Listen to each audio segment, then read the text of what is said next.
E se a história não fosse só sobre o que já aconteceu, mas uma ferramenta para mudar o futuro? Essa é a ideia que a gente vai explorar hoje, mergulhando em Segundo Crônicas. Um texto antigo que, na verdade, funciona como um manual de instruções para recomeçar, feito para injetar esperança bem quando tudo parece perdido. Essa é a pergunta que pulsa no coração de Segundo Crônicas. Imagina só, voltar para casa e encontrar tudo destruído. Como é que se reconstrói não só uma cidade, mas a própria esperança? O livro não só faz essa pergunta, ele oferece uma resposta. Para a gente entender a genialidade desse livro, primeiro a gente precisa conhecer para quem ele foi escrito.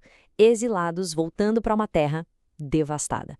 Eles não precisavam só de tijolos e argamassa, eles precisavam de uma narrativa, uma história que dissesse para eles que o fim, na verdade, não era o fim. É por isso que Segundo Crônicas não é um documentário, sabe? Tá mais para um filme de inspiração.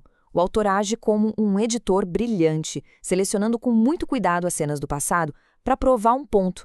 A glória pode ser reconquistada. O objetivo não era só lembrar, era reativar a fé. E essa escolha de foco é crucial.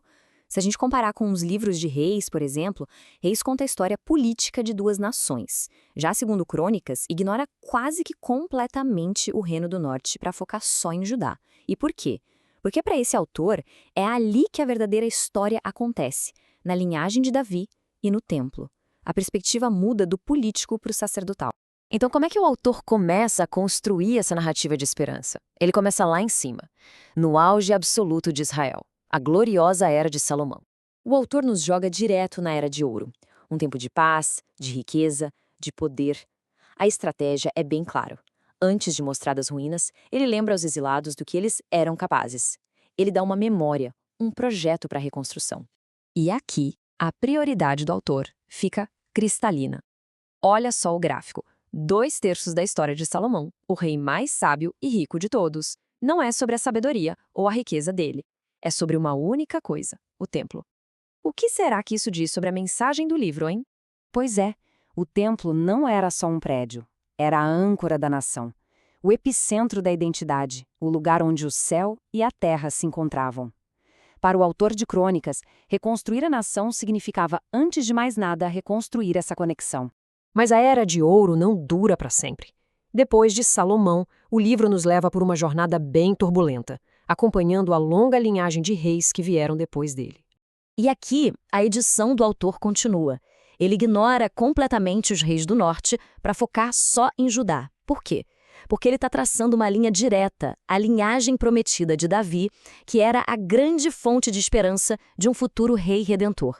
E essa aqui é talvez a estatística mais reveladora de todo o livro. Pensa bem, em séculos de história, com muitos reis bons e maus, o autor dedica 70% do seu tempo de antena aos heróis, aos reis que lideraram reformas. A mensagem é muito clara. O fracasso não é o fim da história. A recuperação, sim, é que importa. E esses temas formam um padrão muito poderoso. Avivamento, reforma, retorno. O autor está mostrando que a história de Judá não é uma linha reta em direção ao desastre. É um ciclo.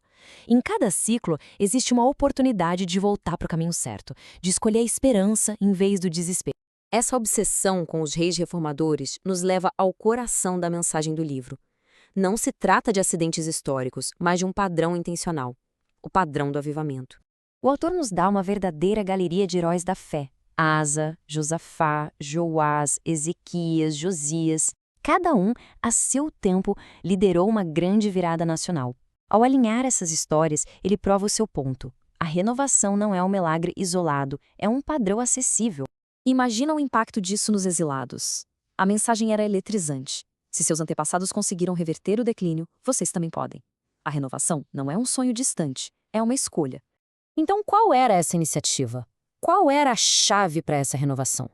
O autor resume tudo em uma frase simples que ele repete incansavelmente: buscai ao Senhor. Essa é a ação que, segundo o livro, tem o poder de reverter qualquer declínio. Mas a genialidade de Segundo Crônicas é que ele não fica preso no passado. Depois de usar a história para construir esperança, ele usa essa mesma esperança para apontar para um futuro ainda maior. O final do livro é um golpe de mestre.